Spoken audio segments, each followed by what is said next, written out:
E isso é uma coisa que acaba prejudicando o nosso processo de autocura. Porque quando eu tô ocupada demais, me concentrando em atacar o outro, ao mesmo tempo que a regra é igual, né, para o outro, para mim, eu estou ocupada demais me atacando, ocupada demais me perseguindo. Então, se eu não consigo olhar para o outro com um pouco de compaixão e com um pouco de compreensão, fica difícil olhar para mim com um pouco de compaixão e compreensão também, né? Então, só para trazer esse aspecto de começo do processo de autocura. A gente sabe que muitas pessoas acabam entrando no processo de autocura e já se consideram no processo de autocura quando começam a ter esses estudos sobre a espiritualidade, esses estudos sobre o conhecimento sobre, né, eu vou falar mediunidade, mas a gente sabe que são sentidos psíquicos, né? E aí, poderes psíquicos, e aí acaba tendo esse processo de autocura resolvido dentro de si, né? Então, o que a gente acaba percebendo muitas vezes, infelizmente, é uma série de pessoas que se desenvolveram psiquicamente ou se desenvolveram enquanto, sei lá, tem alguma classe especial de poderes psíquicos, vamos dizer assim, e acabam entrando naquele lugar de soberba mesmo, vaidade, arrogância, como se fosse o lugar de sei tudo e as pessoas que chegam até aqui não sabem nada. Só que é justamente esse processo que demonstra o quanto falta a autocura. Porque quando você se concentra em curar você mesmo, você consegue olhar para os narcisismos internos do ser humano, inclusive o seu próprio, e olhar com compaixão para aquilo e falar: eu estou reconhecendo. Eu estou reconhecendo aqui que talvez tenha algo em mim que faça com que eu precise me sentir melhor do que o outro de alguma forma. E esse é o ouro da autocura. É quando a gente começa a ter essa experiência profunda com a gente mesmo. Entender e ter esse relacionamento profundo com a gente. É onde a gente para de se concentrar tanto em parecer para o outro, em ser algo para o outro, em convencer o outro de que você é alguma coisa e você começa a simplesmente ser. Ou seja, você para de tentar parecer e começa a ser de verdade. Quando nós temos mestria em uma determinada virtude, nós não sabemos sobre aquela virtude, nós somos aquela virtude.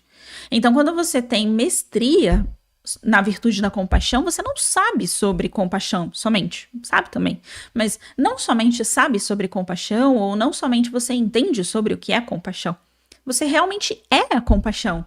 E ser a compaixão é você ser aquela compaixão para o outro quando você vê o outro fazendo alguma coisa que teoricamente é vergonhosa, teoricamente é errado, e você consegue compreender, né, sem aquela apontação de dedo, falando olha fulano, sem aquela guerra, sem aquele conflito.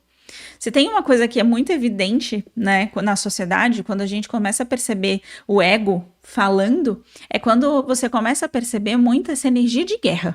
Quando você percebe muito essa energia conflituosa de guerra, de nós contra eles, de guerra, de conflito, de fulano é ruim, fulano fez não sei o quê, essa energia muito de guerra, por trás, perceba, vamos ficar atento a partir de agora, perceba o ego da pessoa que está falando. Seja naquela pessoa que está em guerra, juntando todo um exército em guerra por alguém que teoricamente fez mal para ela. Então, exemplo, tá? O meu ex-marido me deixou e agora eu junto toda uma galera, todos os meus familiares e todos os meus filhos e todos os vizinhos para falar mal desse ex-marido porque eu preciso puni-lo de alguma forma. Percebe essa energia de guerra? Essa energia de guerra, o que ela esconde por trás dela? Vingança. Só que o que acontece durante o processo de autocura é que muitas pessoas acabam se perdendo nesse lugar de, não, porque agora eu entendo um pouco mais sobre espiritualidade, agora eu entendo um pouco mais sobre sentidos psíquicos, e agora eu estou completa porque eu sei os sentidos psíquicos, e aí acaba não olhando para dentro de si mesma com honestidade. Não olha para si no espelho e fala, caraca, olha só o que eu tô fazendo também comigo mesma. E aí acaba esquecendo um pouco sobre a autorresponsabilidade. Então, a autocura é quase como se fosse uma outra palavra para autorresponsabilidade. Quando a gente começa a ter esse quantum maior de autorresponsabilidade, de olhar para o outro e falar, cara, eu também sou responsável por isso, né? Essa semana agora a gente bateu o carro, literalmente, eu bati o carro. A culpa foi minha, eu bati o carro. Então, quando você olha aquele lugar, quais são os pensamentos que passam, né, que teoricamente passariam no cérebro humano assim que acontecem coisas que são desagradáveis? O primeiro questionamento é, meu Deus, por que que eu passei por isso?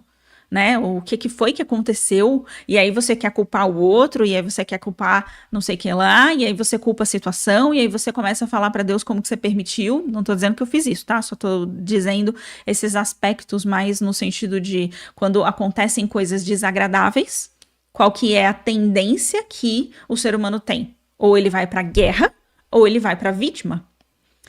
Quando ele vai pra guerra, ele quer se vingar, ele quer ir pra cima. Então, bati o carro, pronto, eu vou culpar o outro, eu vou pra guerra, eu vou provar que o outro estava errado, eu vou me vingar, eu vou juntar todo mundo pra falar pra aquela pessoa que eu que tô certa, de alguma forma. Exemplo, tá? E quando você vai pra vítima, não, porque eu sou a coitada, eu não dou conta, eu não vou conseguir resolver, eu não dou certo, essas coisas só acontecem comigo, eu sou azarado, esse tipo de coisa. Então, o que acontece muitas vezes é que quando a gente tá viciado na ideia de que existe uma vítima, a gente acaba perdendo a autocura. E viciado, eu falo viciado com muita tranquilidade, porque é vício mesmo. Você fala para aquela pessoa, por exemplo, sei lá, eu vou inventar um exemplo aqui. O cara tá traindo a mulher, e aí depois ela trai ele. E aí ele se sente traído, e aí ele se sente muito machucado, e aí ele quer se vingar dessa mulher, e aí acaba se sentindo completamente destruído por dentro. Só que ele, viciado na ideia, né? Aí você fala pra essa pessoa, você traiu primeiro.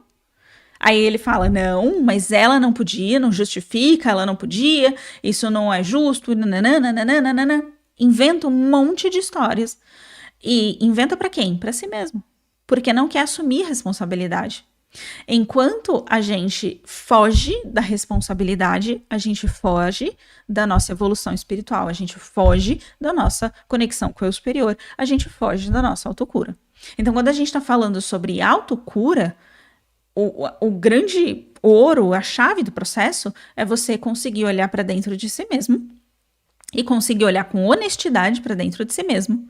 Só que não se crucificando, não se mutilando ou se martirizando, né, também no lugar de vítima, de eu fiz isso comigo, eu sou terrível, eu não tenho valor nenhum, eu não valho nada. Não é nesse lugar, é no lugar de maturidade. Inclusive, tem um texto chamado Menestrel. Meu pai falou desse texto essa semana. Eu achei muito curioso que ele falou isso. E ele trouxe um texto, esse Menestrel era um texto que eu ouvia muito quando eu era pré-adolescente, adolescente, e esse texto me ajudou muito. Que tem uma parte que ele fala assim: enfrentar os problemas não com o choro de uma criança, mas com a graça de um adulto. Mas com a cabeça erguida de um adulto. O que isso quer dizer? Quer dizer que não é no lugar de eu não consigo, eu preciso tentar porque eu não sei se vai dar certo, eu sou azarada, todas as coisas acontecem comigo. E eu sei que é difícil, porque eu passei por isso. Então, quando eu falo para as pessoas que não existe uma vítima, eu quase consigo ouvir de volta o pensamento da justificativa, tentando justificar e dizer, mas existe sim, existem as crianças, existem não sei o quê. E aí, eu sei que é complicado, mas de verdade, não existe uma vítima. As crianças que sofrem ou sofreram, elas escolheram a nível de alma aquele pai, aquela mãe, aquela situação. Por o aprendizado delas, eu sei que é difícil. Porque eu mesma já fui viciada na ideia de que existia uma vítima, já fui viciada na ideia de que as pessoas elas sofriam e que eu mesma sofria. Por quê? Porque se existe vítima, eu posso ser uma. E se existe uma vítima na sociedade, significa que eu tenho o direito de ser uma de vez em quando. Só que o lugar de vítima é um lugar confortável. Por quê? Porque eu não preciso fazer nada. Se a culpa é do outro, eu não faço nada. Se a culpa é do outro, o outro que fez errado, não preciso fazer nada. Então, se o outro fez, o outro decidiu, o outro escolheu e eu fui a vítima, eu não preciso fazer nada. Então, percebe como é um lugar fácil e confortável? Então, é por isso que o processo de autocura, ele vem muito junto com o lugar de ver a verdade sobre si mesmo.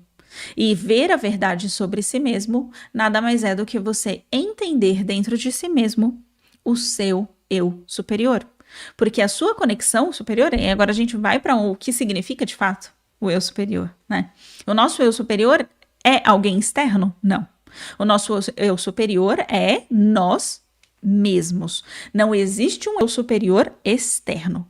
O eu superior é cada um de nós. Só que não é a consciência egóica. Nós temos 3 vozes dentro de cada um de nós. O eu terreno, o ego, o eu sobrevivente e o eu superior. O que isso significa?